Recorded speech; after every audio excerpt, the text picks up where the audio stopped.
Joining us now is Tracy Chirikas. She is the Community Relations Manager and a peer recovery coach with the Alliance of Coalitions for Healthy Communities, as we've seen a dramatic increase in drug overdoses over the past year, with the CDC reporting a 19% increase over the 12 months from April 2019 to 2020, with more than 2,900 Michiganders having died of drug overdoses last year. Tracy, thank you for being with us today.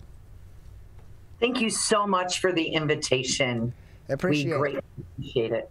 Yeah, appreciate having you on as well. So give us a little bit of a rundown of what the Alliance of Coalitions for Healthy Communities does to help prevent drug misuse and drug abuse, and of course the overdoses that often, unfortunately, are a result of that misuse and abuse. Thank you for that. Well, you know, the Alliance of Coalitions for Healthy Communities is a very multifaceted, faceted prevention organization. Forgive me, I guess I don't have my lips on today. So with that meaning, we bring forth a really strong prevention programming to equip our youth with coping skills and resiliency building skills. But we also have a recovery support arm, and that is where we work with individuals in recovery, those who may still be struggling with addiction, and their family members. As we're talking today on overdose deaths, yes, they have been up exponentially from 2019. Oakland County, for example, just to give you an idea, nationally speaking, in 2019, the nation experienced a 4.5% increase in accidental overdose deaths. Oakland County did not. We actually decreased during 2019, which showed that our efforts with our Save a Life program out in our community is impactful and it works. Unfortunately, as we all know, with COVID and what that pandemic did, it put us behind the 8 ball in an arena that, quite frankly, we weren't accustomed to.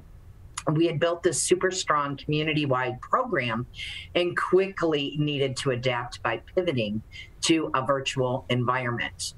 We did increase from 2019 here in Oakland County during 2020, and that number was 255 individuals just in Oakland County who lost their struggle with substance use disorder. We became very creative, not just with those virtual trainings, but we wanted to connect with our communities. People who struggle with addiction need connection. And that was one of the driving forces that individuals found themselves in. And we created this drive up, drive through, very abbreviated, but impactful and effective Narcan training program for our communities. And we launched it out into some of the hardest hit communities. As a matter of fact, we're doing one today, which is why we're so excited to be a part of your program.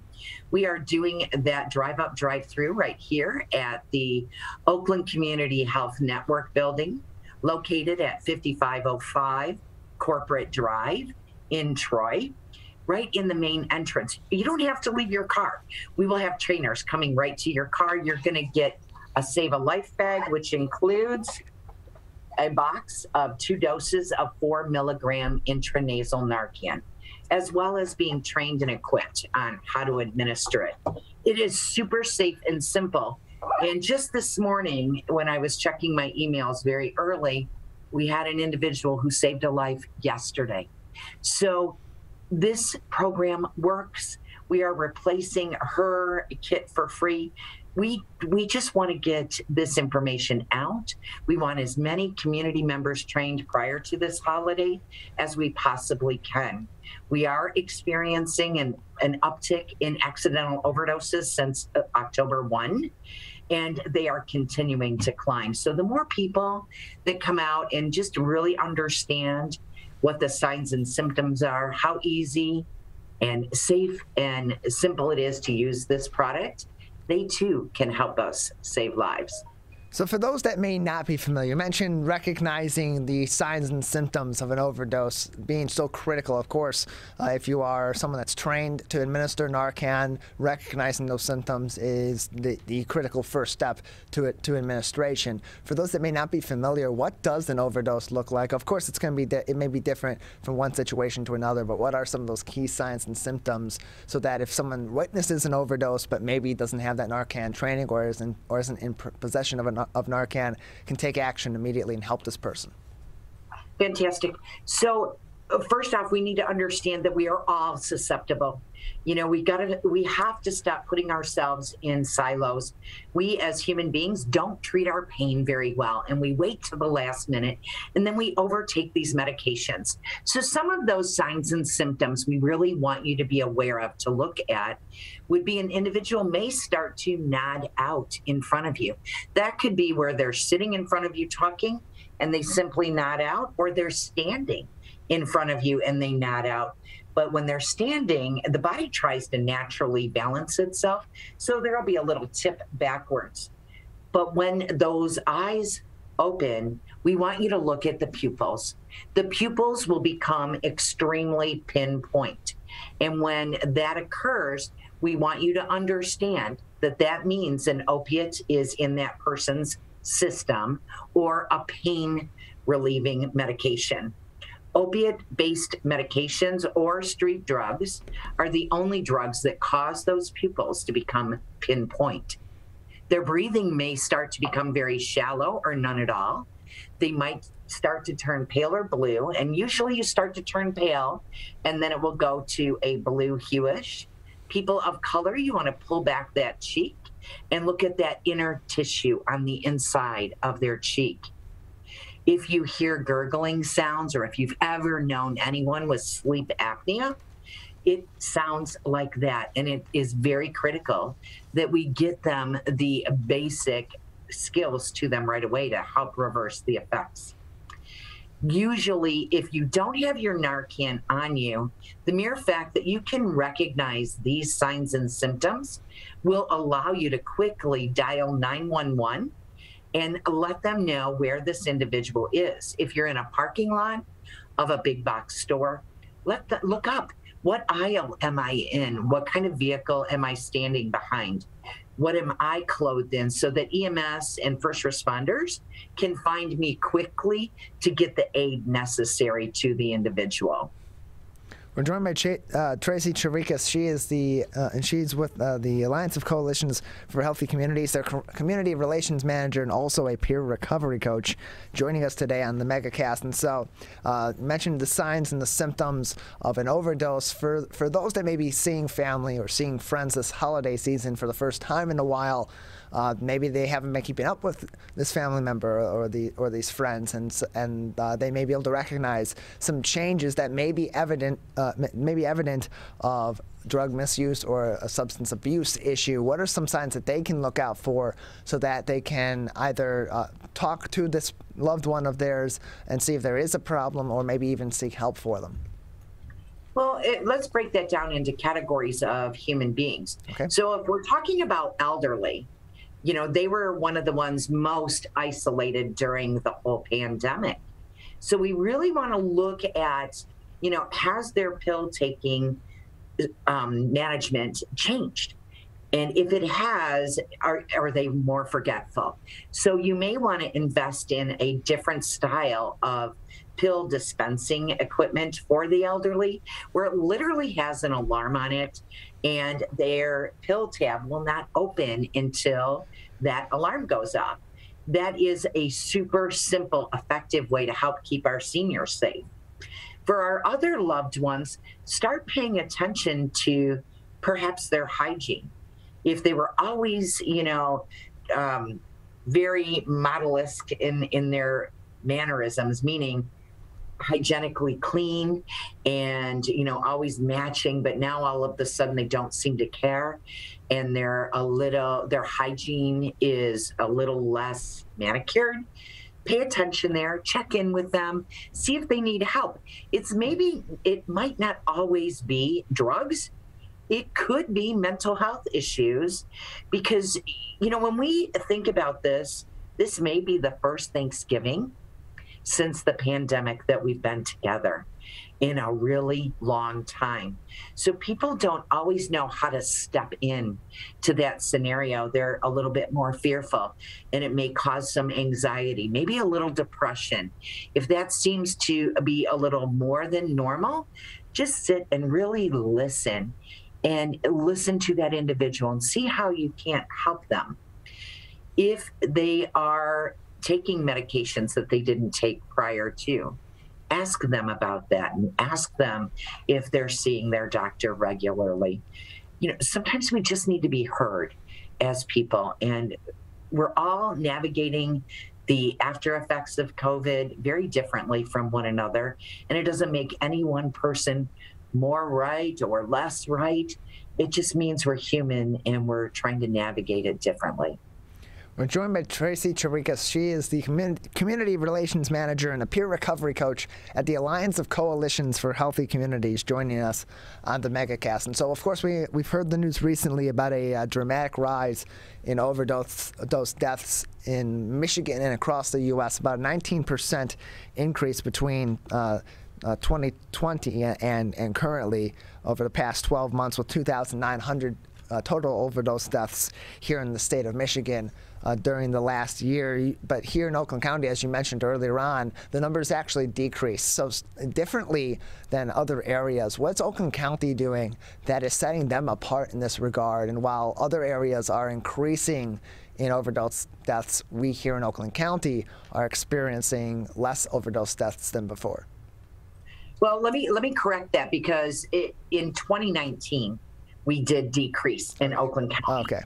We did increase in 2020, and we are remaining stable to 2020's number for 2021. But you know what? That's still not good enough. Yeah. And it doesn't matter. But I did want to make sure we corrected that. I believe that as the Alliance continues their efforts, we are back in doing live trainings.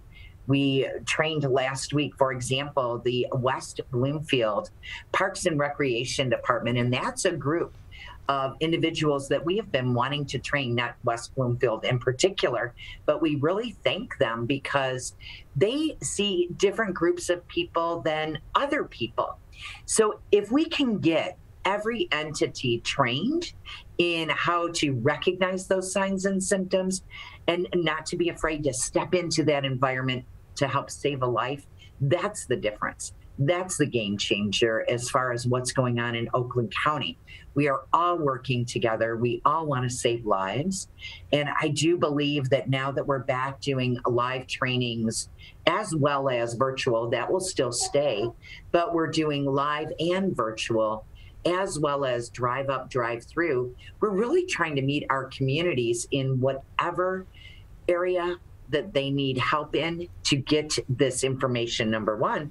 But number two, we want to make sure that we equip them by having a Save a Life kit so that they can, in fact, save lives. In what we're seeing right now is it's taking more doses than what individuals are carrying. So it's very critical that they notify 911 in the event of those signs and symptoms. We're joined by Tracy Chirikas. She is the Community Relations Manager and a peer recovery coach at the Alliance of Coalitions for Healthy Communities, joining us today on the MegaCast. And then, Tracy, just another few minutes with you. But I do want to ask, for those that are experiencing addiction themselves, often seeking help for them, there's a little bit of a blockage to making that first step because they're feeling a sense of embarrassment or even shame for their addiction. For those that may be feeling this way, what steps do you suggest, or what outlets are there for them to work to overcome those feelings and ultimately seek the help that they know that they need in those cases, or in other cases may not know that they really need? Thank you for that opportunity. One of the greatest resources that we do have here in Oakland County is our Sober Support Unit. As a parent of a loved one who struggled with substance use disorder, I want to assure you that there is hope, and you can and Oftentimes, so many do recover from substance use disorder. It's about taking that first step. And you can find out what avenues and so many resources that are available to you by going to the Sober Support Unit. It is open 24 hours a day, 7 days a week. It's located at the Crisis and Resource Center at the 1200 North Telegraph location. You just walk in, you're going to be treated with so much dignity, grace, and compassion that you can't help but want to take that next step. You will get placed into treatment, oftentimes that very same day or the following morning, if you come in during, nighttime hours. You can go to any one of the police departments and connect up through Hope Not Handcuffs if that is what you would prefer to do. But you can also connect with the ride share program through the sheriff's group. All of us are working together. We care about you. We know your family loves you, and we know that there is help available to you. Inside of the Save a Life kits that you'll receive today when you come to training is an entire resource guide that gives you the now what next steps to take that will help you mitigate or navigate the stages of change that go for any of us trying to make a radical change in our lifestyle. Well, Tracy, we thank you very much for joining us today. Before we let you go, anything else that would be important for our audience to be looking out for or to know at this time? So, audience, if you could come to the 5505 Corporate Drive location today, get trained, because you just never know whose life you may be saving. It could be one of your loved ones. We welcome you and we encourage you, and we hope we see you today at our training. It's from 11:30 to 1:30. And without anything else, we just here at the Alliance want to wish everyone a safe and happy Thanksgiving. Well, Tracy, we thank you very much for joining us, and thanks for the insight and the advice. Thank you. Have a great holiday.